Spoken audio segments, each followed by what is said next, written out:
हनुमान् श्रीपदो वायुपुत्रो रुद्रो नघोजरः अमृत्यवीरवीरश्च ग्रामवासो जनाश्रयः धनदो निर्गुणः शूरो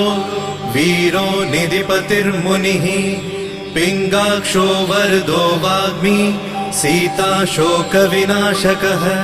शिवः शर्वत्परो व्यक्तो व्यक्तो धराधरः पिङ्गकेशः पिङ्गरोमा श्रुतिगम्यः सनातनः अनादिर्भगवान् देवो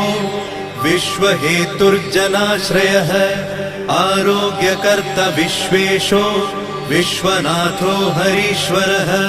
भर्गो रामो रामभक्तः कल्याणप्रकृतिस्थिरः